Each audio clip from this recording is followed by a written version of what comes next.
नमस्कार दोस्तों, think IAS में आपका बहुत बहुत स्वागत। आज हम इंटरपर्सनल स्किल्स एंड कम्युनिकेशन, अंतर्वैयक्तिक संबंध और संप्रेषण, इस विषय पर चर्चा कर रहे हैं। ये यूपी पीसीएस 2023 के सी सेट यानी जीएस पेपर 2 से रिलेटेड है।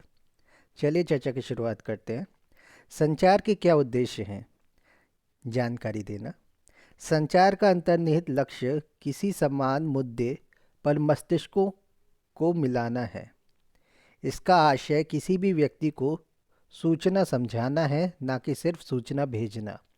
यह सूचनाओं की जानकारी देता है। यह संगठन का मर्म है।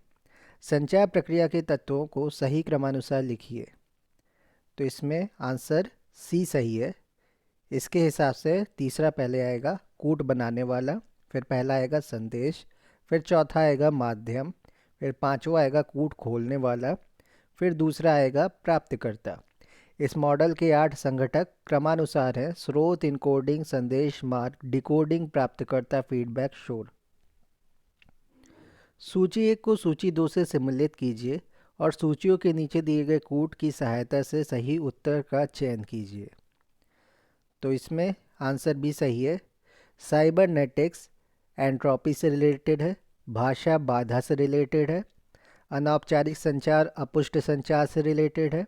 व्यवस्था प्रतिपुष्टि यानी फीडबैक से रिलेटेड है। संचार प्रक्रिया में सूचना प्रेषित करने वाला सूचना प्राप्त करने वाले के साथ कैसे एक जैसे विचार कॉमननेस स्थापित करता है। संचार प्रक्रिया में सूचना प्रेषित करने वाला सूचना प्राप्त करने वाले के साथ एक जैसे विचार कॉमननेस स्थापित करता है। तो इसमें हमें बताना है कौन सा उत्तर सही है। संचार की क्या विशेषता है, ये हमें समझाना है। तो इसमें डी उपर्युक्त सभी, यानी जब दूसरे के साथ संवाद होता है तो शब्दों, पत्रों इत्यादि का प्रयोग किया जाता है। संचार में 2 या अधिक व्यक्ति होते हैं। संवाद की प्रक्रिया समान लक्ष्यों से प्रभावित रहती है। संचार प्रक्रिया में एक दूसरे के साथ संवाद होता है तो शब्दों, पत्रों इत्यादि का प्रयोग किया जाता है। संचार में 2 या अधिक व्यक्ति होते हैं। संवाद की प्रक्रिया सामान्य लक्ष्यों से प्रभावित रहती है। संप्रेषण में किस का नियम प्रयुक्त होता है? किस यानी keep it short and simple के लिए। संप्रेषण यानी कम्युनिकेशन में किस KISS का नियम keep it short and simple के लिए प्रयुक्त होता है। इससे तात्पर्य अपनी बात को जटिल और बढ़ा चढ़ाकर रखने की बजाय संक्षिप्त और सरल तरीके से प्रस्तुत करना है। निम्नलिखित में से कौन संप्रेषण की बाधाओं में ग्रहीता की कमजोरी है? पूर्वाग्रह।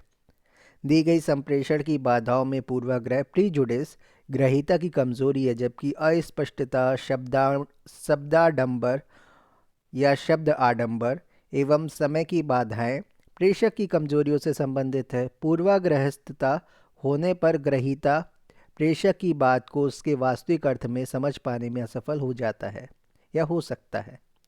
सूची 1, सूची 2 दोनों का मिलान करना है आपको। सूची 1 संप्रेषण की बाधाएं हैं, सूची 2 बाधाओं के प्रकार हैं।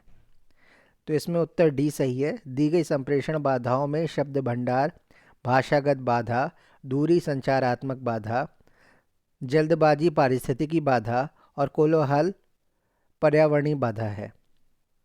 तो कोलाहल कौन सी बाधा है? पर्यावरणीय बाधा है। जल्दबाजी पारिस्थितिकी बाधा है। भाषागत बाधा कौन सी है? शब्द भंडार है। दूरी संरचनात्मक बाधा है। निम्नलिखित में से कौन सा संप्रेषण का संदेश का भाग नहीं है? तो संप्रेषण में संदेश का भाग कौन सा नहीं है? सक्रियता से सुनना। और कौन कौन से हैं संप्रेषण में संदेश के भाग? भंगिमा, भाव भंगिमा, संकेत।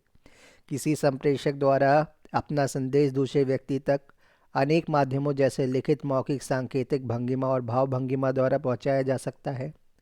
संदेश प्राप्तकर्ता इस संदेश को पढ़कर, सुनकर और समझकर इसका अर्थ निर्धारित कर प्रतिक्रिया करता है, यानी फीडबैक देता है। अतः इस प्रश्न में दिए गए विकल्पों भंगिमा, भाव भंगिमा तथा संकेतों का संबंध संदेश से है तथा सक्रियता से संदेश को सुनना संदेश के प्राप्तकर्ता से संबंधित क्रिया है। यह संदेश का भाग नहीं है, इसलिए इस प्रश्न का सही विकल्प डी होगा। संचार एक सतत गत्यात्मक प्रक्रिया है। निम्न में से यह किनके मध्य समन्वय स्थापित करता है प्रेषक और प्राप्तकर्ता के। संचार एक सतत गत्यात्मक प्रक्रिया है। यह प्रेषक और प्राप्तकर्ता के मध्य समन्वय स्थापित करता है। हालांकि लोक सेवा आयोग द्वारा विकल्प बी को सही माना गया है, यानी प्रेषक, प्राप्तकर्ता और संदेश। तो इसमें आप दोनों उत्तर देख सकते हैं, आपको जो उचित लगे उसको आप मार्क करिएगा। संचार के संदर्भ में कौन कौन सा कथन सत्य नहीं है, गलत बताना हमें कौन सा कथन है। तो मध्य प्रदेश लोक सेवा आयोग ने संशोधित उत्तर कुंजी में यानी आंसर की में इस प्रश्न को बोनस घोषित किया है, अर्थात कोई भी विकल्प सही नहीं है, सारे गलत है। तो इसमें सारे ही सही हैं इसका मतलब। तो हमें सत्य नहीं है बताना था, तो सत्य कौन कौन से हैं वो हम देख लेते हैं। संचार समाज के लिए वैकल्पिक है। संचार समाज के दीर्घकालिक संबंधों के बारे में होता है। संचार एवं सामाजिकरण एक ही बात है। संचार के क्षेत्र में सर्वाधिक विकास 21वीं सदी में हुआ है। निम्नलिखित में से कौन सा संप्रेषण के लिए बाधक नहीं है? प्रतिपुष्टि। प्रतिपुष्टि संप्रेषण हेतु बाधक नहीं है, अपितु उसका एक महत्वपूर्ण अंग है। प्रतिपुष्टि वह प्रक्रिया है जिसके अंतर्गत संप्रेषणकर्ता को यह ज्ञात होता है कि सूचना प्राप्तकर्ता द्वारा सूचना को किस प्रकार समझा गया है तथा क्या इसमें किसी प्रकार के संशोधन की आवश्यकता है। संप्रेषण के व्यवधान में सम्मिलित है सूचना फिल्टर करना, क्षमता से अधिक सूचना और रक्षात्मकता। निम्नलिखित में से सही कोड आपको बताना है, तो इसका सी आंसर सही है, 1, 2 और 3। संप्रेषण के व्यवधान में सूचना फिल्टर करना, क्षमता से अधिक सूचना होना और रक्षात्मकता तो सम्मिलित होते हैं, लेकिन उद्देश्य की सत्यनिष्ठा संप्रेषण में व्यवधान उत्पन्न नहीं करती।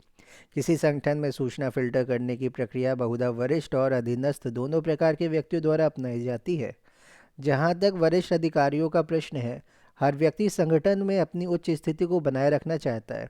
ऐसे में वह अपनी कमियों और अक्षमताओं को छिपाना चाहता है, अर्थात वरिष्ठ व्यक्ति अपने विचारों को उक्त कारणों से अपने अधीनस्थों से पूर्ण रूपेण व्यक्त नहीं करते हैं। अधीनस्थ व्यक्ति भी सूचनाओं को फिल्टर करते हैं, क्योंकि कुछ मामलों में वे सोचते हैं कि कुछ बातें वरिष्ठ अधिकारी के दृष्टिकोण में नकारात्मक हो सकती है और इनका उनके करियर पर बुरा असर हो सकता है।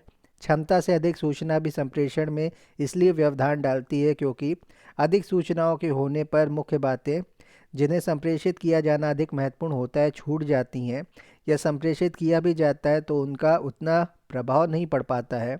किसी व्यक्ति के विषय में उससे कोई वरिष्ठ यदि कोई नकारात्मक बात कहता है तो बहुधा व्यक्ति रक्षात्मक दृष्टिकोण अपना लेते हैं और अपने विचारों का संप्रेषण करने से बचने लगते हैं। अर्थात जब व्यक्तियों के एक दूसरे के प्रति किए गए व्यवहार से उनके आत्मसम्मान को ठेस पहुंचती है तो उनके बीच परस्पर संप्रेषण कम हो जाता है। उद्देश्य की सत्यनिष्ठा संप्रेषण में बाधक नहीं है, क्योंकि संगठन में व्यक्ति अपनी साख बनाए रखने के लिए अपने उद्देश्यों और विचारों को दूसरों के सामने स्पष्ट करना चाहता है और ऐसा वह चुप बैठकर नहीं कर सकता, इसलिए वह अपने कार्य और बातों को अवश्य संप्रेषित करना चाहेगा। एक स्वस्थ व्यक्ति निम्नलिखित में से कौन से माध्यम से सबसे अधिक ज्ञान प्राप्त करता है? देखना। प्रश्नगत विकल्पों में एक स्वस्थ व्यक्ति देखने के द्वारा सर्वाधिक ज्ञान प्राप्त करता है। संप्रेषण का सही अनुक्रम कौन सा है? प्रेषक, संदेश और पाने वाला। दिए गए विकल्पों में संप्रेषण का सही अनुक्रम है प्रेषक, संदेश और पाने वाला। वस्तुतः संप्रेषण प्रक्रिया में प्रेषक के द्वारा भेजा या कहा गया संदेश ग्राही यानी पाने वाले द्वारा सुना या प्राप्त किया जाता है। निम्नलिखित में से कौन सा संदेश संप्रेषक या संप्रेषण का माध्यम है? ये सभी यानी उच्चारित, लिखित और भावभंगिमा व चिन्ह। प्रेषक के द्वारा प्राप्तकर्ता तक संदेश संप्रेषण के माध्यम उच्चारित, लिखित तथा भावभंगिमा एवं चिन्ह ये सभी हो सकते हैं। निम्नलिखित में से कौन सा संप्रेषण प्रभावी होता है? जब संदेश और चिन्ह सही संप्रेषित होते हैं।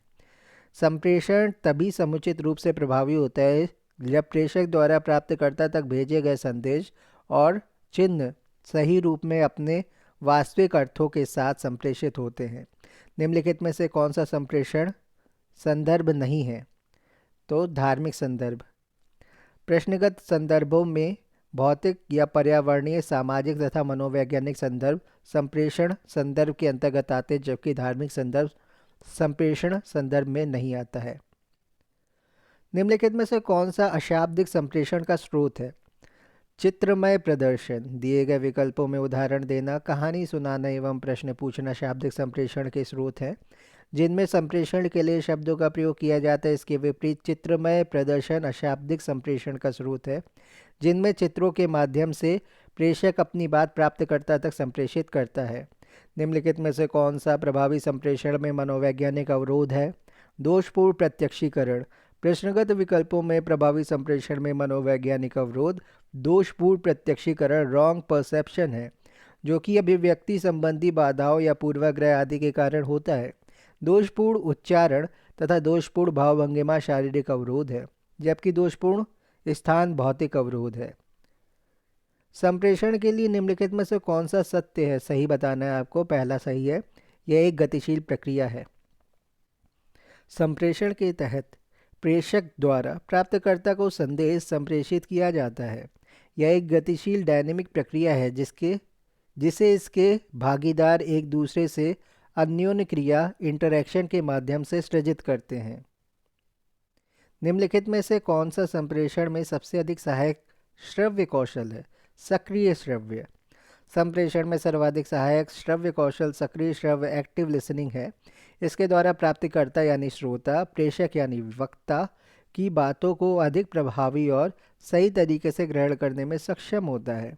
प्रतियोगी श्रव्य, निष्क्रिय श्रव्य एवं पूर्वाग्रही श्रव्य प्रभावी संप्रेषण में बाधक होते हैं, सहायक नहीं। निम्नलिखित में से कौन सा सिद्धांत प्रभावी संप्रेषण से संबंधित नहीं है? गलत बताना है। पदानुक्रम। और कौन कौन से संबंधित हैं? स्पष्टता, अवधान और समन्वय। प्रेषक के संदेश में स्पष्टता क्लैरिटी, प्राप्तकर्ता का समुचित अवधान अटेंशन तथा प्रेषक एवं प्राप्तकर्ता के मध्य समन्वय कोऑर्डिनेशन प्रभावी संप्रेषण के लिए आवश्यक सिद्धांतों से संबंधित है, जबकि पदानुक्रम हायरार्की का सिद्धांत इससे संबंधित नहीं है। अशाब्दिक संप्रेषण के लिए आवश्यक शर्त है प्रेषक और ग्राही दोनों एक ही सांस्कृतिक परिवेश के होने चाहिए। अशाब्दिक संप्रेषण के लिए प्रेषक और ग्राही दोनों का एक ही सांस्कृतिक परिवेश से होना आवश्यक शर्त है। दोनों के भिन्न सांस्कृतिक परिवेश का होने की स्थिति में प्रेषक के संकेतों को समझने में ग्राही को कठिनाई हो सकती है। निम्नलिखित में से कौन सा संप्रेषण कौशल के मूल्यांकन का सर्वाधिक उपयुक्त प्राचल यानी पैरामीटर है? पृष्ठपोषण फीडबैक। संप्रेषण कौशल के मूल्यांकन का सर्वाधिक उपयुक्त प्राचल पैरामीटर पृष्ठपोषण फीडबैक है। फीडबैक के द्वारा संप्रेषण के स्तर का स्पष्ट रूप से आकलन किया जा सकता है। संप्रेषण प्रक्रिया में निम्नलिखित में से कौन सा क्रमानुसार है? संप्रेषक, संदेश, माध्यम, प्राप्तकर्ता, प्रभाव। संप्रेषण की क्रिया निम्न काल क्रमानुसार होती है। सर्वप्रथम कोई संप्रेषक सेंडर या संचारक कम्युनिकेटर किसी संदेश मैसेज को ऐसे स्वरूप में प्रस्तुत करता है जिससे उसके विचारों को स्पष्ट रूप से समझा जा सके, इनकोड किया जा सके। इसके पश्चात इस संदेश को किसी संचार माध्यम चैनल ऑफ कम्युनिकेशन द्वारा प्राप्तकर्ता रिसीवर को भेजा जाता है, जो इस संदेश को समझता है, डिकोड करता है। संदेश को समझने के प्रभाव स्वरूप संदेश प्राप्तकर्ता संप्रेषक को आवश्यक प्रतिपुष्टि यानी फीडबैक प्रदान करता है। तो इसके हिसाब से सी ही सही होगा उत्तर। नए माध्यम जैसे कि कंप्यूटर, टेलीशॉपिंग, इंटरनेट और मोबाइल टेलीफोनी के द्वारा किए गए संप्रेषण को कहते हैं अन्योन्य क्रिया संप्रेषण। नए माध्यम जैसे कि कंप्यूटर, टेलीशॉपिंग, इंटरनेट और मोबाइल टेलीफोनी द्वारा संप्रेषण जो होता है उसको अन्योन्य क्रिया संप्रेषण कहते हैं। इस संप्रेषण के अंतर्गत दो व्यक्तियों या मशीनों के मध्य संचार होता है और प्राप्त पुष्टि के आधार पर तत्काल निर्णय एवं परिणाम प्राप्त किए जाते हैं। आप एक ऐसे क्षेत्र में परिवार नियोजन कार्यक्रम लागू करने के प्रभारी हैं जहां वर्तमान नीति का कड़ा विरोध हो रहा है। आप निवासियों को छोटे परिवार रखने की आवश्यकता मनवाना चाहते हैं। इस संदेश को संप्रेषित करने का सर्वोत्तम तरीका क्या होगा? निवासियों को स्वास्थ्य और जीवन स्तर सुधारने हेतु परिवार नियोजन की आवश्यकता तर्कसंगत रूप से समझाना। प्रभारी होने के नाते आपका दायित्व है कि निवासियों को स्वास्थ्य और जीवन स्तर सुधारने हेतु परिवार नियोजन की आवश्यकता तर्कसंगत रूप से समझाना चाहिए। जिससे वर्तमान नीति के कड़े विरोध को समाप्त किया जा सके। बाद में इसे समाप्त करने के लिए उन लोगों से भी प्रत्यक्ष रूप से बातें करने का आग्रह करेंगे जिनका बांध्याकरण हो चुका है, मतलब नसबंदी हो चुकी है, या जो गर्भ निरोधक का प्रयोग कर रहे हैं या करते हैं। निम्न में से कौन सा समीचीन क्रम है? सुनना, सोचना, विश्वास करना, कार्य करना। किसी व्यक्ति किसी तथ्य को सुनने के पश्चात सोचेगा, उस पर विश्वास करेगा और तदुपरांत उसी आधार पर कार्य करेगा। पील्ज प्रभाव स्पष्ट करता है उपर्युक्त उपरिगामी प्रभाव के साथ संयुक्त वरिष्ठों की समर्थितता को। समवर्ती प्रभाव के साथ संयुक्त वरिष्ठों की समर्थिता को। कनिष्ठों के समवर्ती प्रभाव के साथ संयुक्त समर्थिता की मांग को। न्यून उपरिगामी प्रभाव के साथ संयुक्त वरिष्ठों की समर्थिता को। और उपयुक्त उपरिगामी प्रभाव के साथ संयुक्त वरिष्ठों की समर्थिता को। तो इसमें डी आंसर सही है, उपयुक्त उपरिगामी प्रभावों के साथ संयुक्त वरिष्ठों की समर्थिता को। डोनाल्ड पेल्ज 1952 ने संगठनात्मक संचार ऑर्गेनाइजेशनल कम्युनिकेशन के अंतर्गत यह सिद्धांत दिया कि प्रबंधकर्ता या प्रबंधनकर्ता अथवा नेतृत्वकर्ता की योग्यता और समर्थिता के द्वारा कर्मचारियों अथवा अधीनस्थों के साथ प्रभावी संबंध और स्पष्ट संचार का मार्ग प्रशस्त होता है। इसी सिद्धांत को पेल्ज प्रभाव कहा जाता है। इस प्रकार उपयुक्त उपरिगामी प्रभाव के साथ संयुक्त वरिष्ठों की समर्थिता को पेल्ज प्रभाव स्पष्ट करता है। निम्नलिखित में से कौन सा एक कमजोर तर्क देने और उसे किसी और के नाम पर आरोपित करने ताकि आप उसका खंडन कर सके को स्पष्ट करता है? सी यानी पुतला का तर्क। पुतला का तर्क स्ट्रॉवमैन आर्गुमेंट में प्रतिपक्षी के तर्क के खंडन का भ्रम उत्पन्न करने के लिए उसके तर्क के स्थान पर एक भिन्न तर्क गढ़कर उस भिन्न पर कमजोर तर्क का खंडन किया जाता है। यह कारणात्मक तर्क दोष कैजुअल फैलेसी का एक प्रकार है। सरकार ने स्वच्छ भारत अभियान को लागू करने के लिए बहुत से कदम उठाए हैं। इस आंदोलन का राजदूत बनने के लिए कई सुप्रसिद्ध व्यक्तियों से अनुरोध किया गया है। यह दर्शाता है कि सुप्रसिद्ध व्यक्तियों के द्वारा और अधिक नागरिकों को इस कार्यक्रम के लिए प्रेरित किया जा सकता है। सरकार ने स्वच्छ भारत अभियान को लागू करने के लिए अनेक कदम उठाए हैं। इस आंदोलन का राजदूत बनने के लिए सुप्रसिद्ध व्यक्तियों से अनुरोध इसलिए किया जा रहा है कि सुप्रसिद्ध व्यक्तियों के द्वारा अधिक से अधिक नागरिक इस कार्यक्रम के लिए प्रेरित होंगे। विज्ञापन के उद्देश्यों पर विचार कीजिए और निम्न में से सही विकल्प चुनिए। लोगों की स्मृति को पुनः जागृत करना, उत्पादक के बारे में जागृति पैदा करना, राष्ट्रीय परिदृश्य पर किसी उत्पाद की स्थापना, उत्पाद के लिए नवीन बाजार का सृजन करना। विज्ञापन के एडवर्टीजमेंट के मुख्य उद्देश्य हैं लोगों की स्मृति को पुनः जागृत करना, उत्पाद के बारे में जागृति पैदा करना, राष्ट्रीय परिदृश्य पर किसी उत्पाद की स्थापना करना, उत्पाद के लिए नवीन बाजार का सृजन करना, उपभोक्ताओं को उत्पाद प्रयोग करने हेतु शिक्षित करना, उपभोक्ताओं को अन्य उत्पादों की तरफ आकर्षित होने से रोकना। विज्ञापन मुख्यतः एक विपणन मार्केटिंग संचार है जो व्यक्तियों को किसी वस्तु, राजनीतिक गतिविधि या विचारधारा का समर्थन करने हेतु प्रेरित करता है। क्रिस आर्गिरिस के अनुसार निम्नलिखित में से कौन सी एक स्थिति किसी संगठन में समन्वय को सुसाध्य बनाने में सकारात्मक बाधा होती है? अपुष्ट ग्रेपवाइन संदेश। क्रिस आर्गिरिस ने अपुष्ट संदेश ग्रेपवाइन को किसी संगठन में समन्वय की सुसाध्य बनाने में सकारात्मक बाधा माना है। किसी समन्वय को सुसाध्य बनाने में सकारात्मक बाधा माना है। यह एक प्रकार से आदमी का जन्मजात अधिकार है, इसका समन्वय नहीं हो पाता है।